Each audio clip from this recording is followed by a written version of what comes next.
This here, man. This is AkronHipHop.com, the Reporter Newspaper Online.com. And like I said, I've been on tour. I've been on tour showcasing some of the most popular, some of the most conscious people in the building. And as you can see, this is Miss Calhoun, the most, first off, she's a college professor. And tell everybody what you teach at Kent State. I'm located currently at Kent State University Start Campus. You can also find me on the internets, global World Wide Web, on 2 online classes. And there and at Kent, I teach 2 classes of Black Experience 1 and Black Experience 2. See what I'm talking about?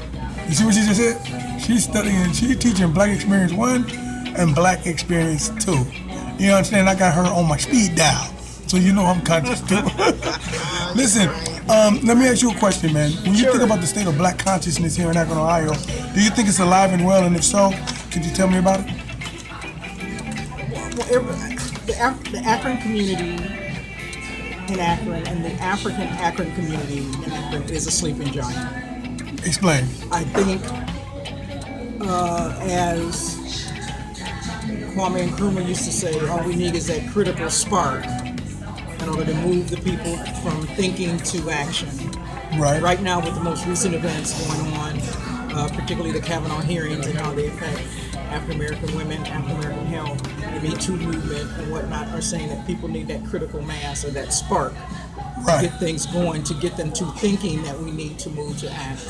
And what women are saying is what we should begin to say that we will remember at the ballot box. So the short-term, midterm elections coming up in a couple of weeks is going to be quite telling as to what those women mobilize and organize to do. And I'm only saying that to say, and to segue into what's going on in our community currently, which is the most recent spate of shootings going on the West End. Right. That folks are concerned.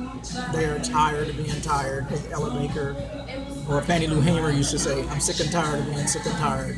We're tired of burying our young men. We're tired of burying our young lions off of little skirmishes and little things. So I think folks are ready to try to find a critical solution that may not be long term, but in the short term at least will ease the violence and kind of separate the parties while we try to work to give and build a solution.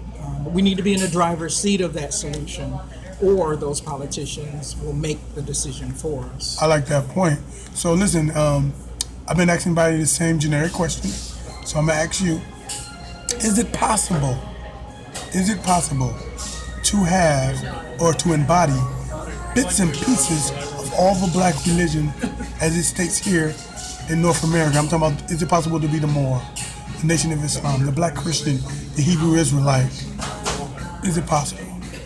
Unity is always possible. Explain. Because unity is always an option. Unity is what we need, but we need the thought in order to have the unity. You need thought, the theory, and you need the practice, the work. But we need to be educated as we organize. It can't be short term. It needs to be with a protracted vision in mind. So is it possible if one guy say, hey, I think like the Muslim, I think like the Moor, I think like the... Is that possible to have somebody that do it like that? Well, I think it's going to be a cross-referenced approach. I don't think it's going to be a single, but rather we'll come together on a point of we need to be unified and we need to have some actions that begin to save our community. I'm with you, man. And you can get that. Thank you. Raspberry iced tea. Raspberry iced tea? Yep. Okay. I think we will we'll have a myriad of focuses because it takes more than one mind. You better say it. That's what I like. It takes more than one. See, that's what I like to say. In order to unify, you have to identify where we're coming from. So if I'm talking to you and I don't know where you're coming from, we can't relate. We can't build. And our experience here in the wilderness of North America, we are many facets, and especially in our pursuit of identity, what we need to do is understand that people identify on who they are, from the indigenous community to the Pan-African community to the pro-Black community to the RBG community to the Kemetic community. All that we need to understand, that's all of us.